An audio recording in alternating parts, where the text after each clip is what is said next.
Nobody lost work this week because of the Katt interview. Yeah. No promoter called and said, I don't want to work with him no more. No TV network or movie studio called and said, okay, I heard what Katt said about that guy. I don't want to work with him. What's going on, YouTube? It's your boy, Ray. And today we got Gary Owens talking about the Shannon Sharpe interview that he just recently did with Katt Williams. I thought it was just funny. I wanted to see it, but I didn't want to see it without y'all. So without further ado, let's get into it. Make sure that like button. What kind of hair? What is that? Oh, those are two different heads. Okay, I was like, what the fuck? It looked like he had like a, I don't know. Yeah, the Katt thing was interesting this week because it was funny. Like I was watching it live when it happened because I remember I was making lunch and I like that podcast as it is. So I saw Katt was on there, so I know Katt was going to drop some one-liners. I didn't know he was going to go nuclear. Mm-hmm. Like it wasn't even like, man, Shannon was just stuck. He said, Katt, how's it going? Fuck Ricky. Fuck Cedric. Fuck Steve. I was like, God damn. Fuck, you haven't said hello. Right. Now he said one. He complimented him about the alcohol that he has, that Shay has, and then after that he just went in. He just went on in. So I'm watching like, oh, it was like the first 30 minutes. Oh.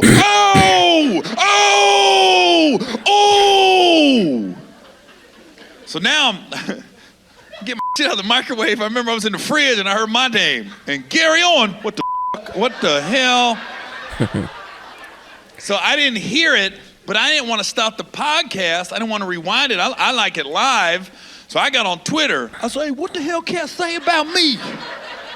And everybody was telling me, like, nah, he said you cool. He said you haven't crossed over yet because you haven't joined the Illuminati or sucked a dick or let anybody put anything in your ass. I was like, Katt said all that? I said, that was a lot. So then it was funny because he basically was saying like, I've been doing stand-up for like 25 years, and I'm famous in the black community, but I haven't crossed over because I haven't like sold out. And I was thinking about, I was like, well, I think when you get in the entertainment business, if you ain't comfortable around gays or Jewish people, you in the wrong line of work because there's a lot of both in the entertainment business. And you know, I didn't know a lot about Jewish people, and then I got in the entertainment business, and I started learning about them. They really like matzo ball soup. That shit is bland. And I've been to lunch meetings with Jewish people and I had to eat it, but just so the record shows, that's the only ball that's ever been in my mouth. It's just to make it clear. Just to make it clear.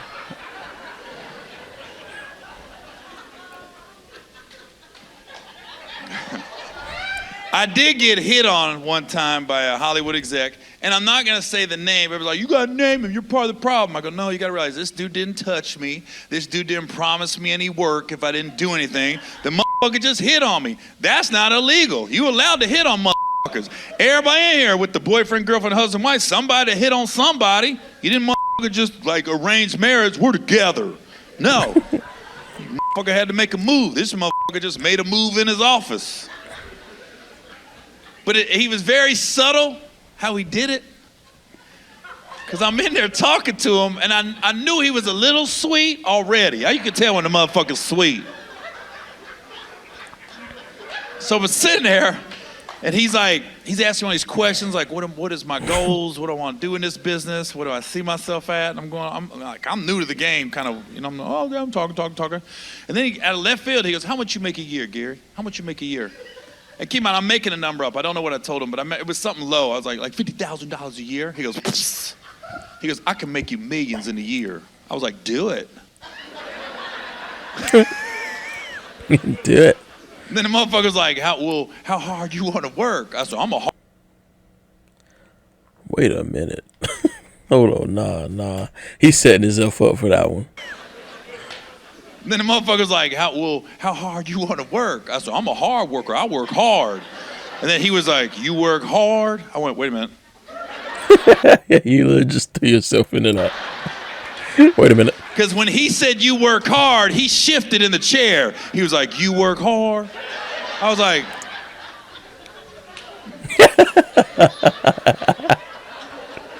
You work hard. And I remember I remember I just was like, well, you know what? I'm not ready to be a millionaire. I'll be honest with you. I'd probably fuck it up. I come from a long line of drug addicts, and I probably start doing drugs and fuck buy a car, and I don't want to do that. So I'm not ready. I'm not ready to be a millionaire. I got a roommate. We just signed a lease, so I don't want to leave him hanging either.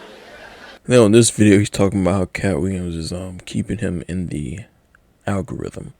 Let's get into it. I thought this one was interesting as well. Williams interview. My social media went nuts this week, and I haven't seen a jump in everything since the Alabama brawl over the summer. That thing, when I talked about that, that's what everybody was talking about that week, and you see a huge jump. So, yeah, and especially like that's my fan base. That's like those are the algorithms I want to be in, right there. So like, yeah, it was cool. It was a cool week though, social media. And I think I heard some people say, if you just look at it like entertainment, it's a great week. If you start taking it personal, start beefing and everything, then I don't know. I think your name came up. You're good either way. What a week. What a week. Here's what I learned also this week about Katt Williams. He's so freaking smart, and I really watched the podcast again, and they did another podcast with Willie D. And this is what I know about Katt. Somehow that dude knows everything. I don't know if he watches everything, if he's got a team of people that watches stuff, but that guy knows everything. He has a team of people that watch everything. Like I don't know if you know this or not, but it's people that, for the shows that he books for other comedians, he's not there, but he has a whole bunch of people that are watching. And then after the show, they'll probably think that they're just leaving with a little bit of money. And then boom, somebody will just come out of nowhere. This is for your hard work and dedication. And just give them the money and they just walk off. That's the person that Katt Williams hired to go pay that person. So he has a whole team. He has a whole team. He went on Willie D's podcast, and Willie D, he's got a great podcast, by the way. He brought up Ali Sadiq, and I've had Ali Sadiq on my podcast. I like Ali. I like Katt both, but I guess Ali has an issue with Katt. And that's something I'd love to have Ali on my podcast again to talk about. But Katt, man, Katt never brought Ali Sadiq up in his Club Shay Shay interview. But then Ali had said, I want to box Katt. I was just about to say that, bro. Him and then somebody else, some other old OG or whatever the fuck in the game, said something about Katt, talking about you need to keep people's name out your mouth. I was just thinking the whole time, I was like, bro, he didn't mention you not once in that interview, so what are you even talking about? And I don't know the story. I heard Ali's side of the story. It's something about Ali was on a show. Katt wouldn't let him backstage.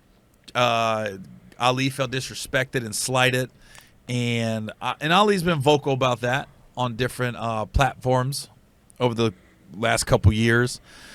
And Ali said, I like to fight Katt in a charity boxing match.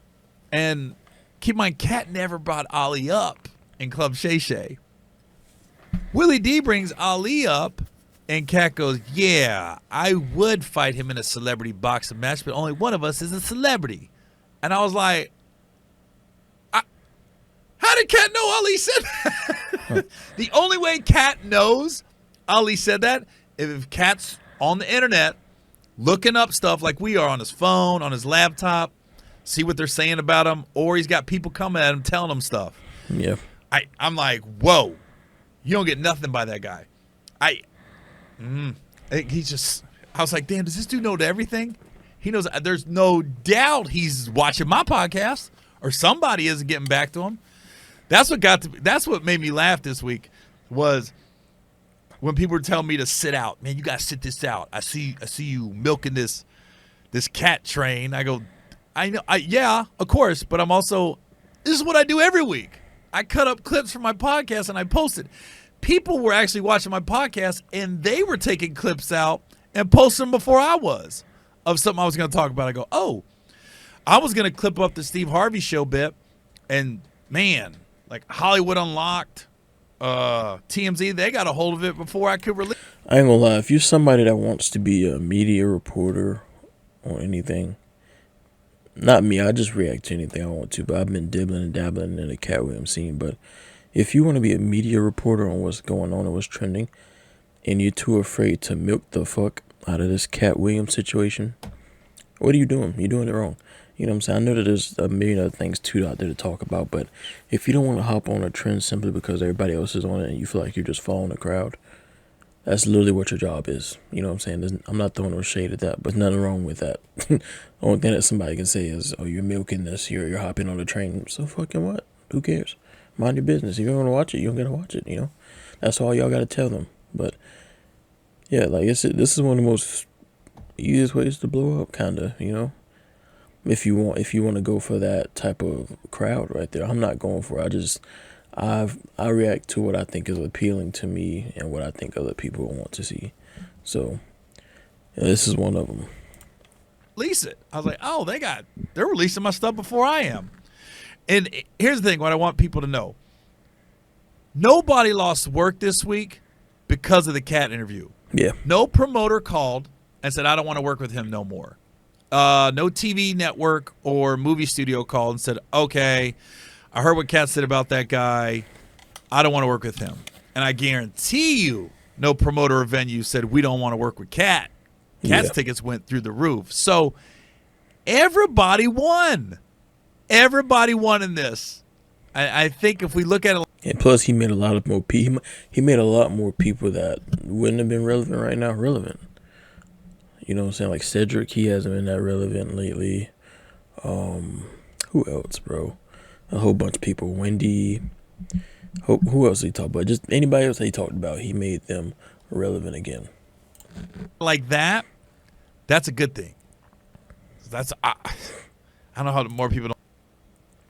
But yeah, that right there, those are two interesting videos. Because, like I said, if you want to be a media person, you're not milking this, or you haven't milked it. I don't know what you're doing, but yeah, it ain't too late to start. Honestly, it might be a video out there idea that nobody's thought of yet that you could just come up with. So yeah, just keep trying, keep striving. Make sure that like button, make sure y'all subscribe, and we're going. Peace.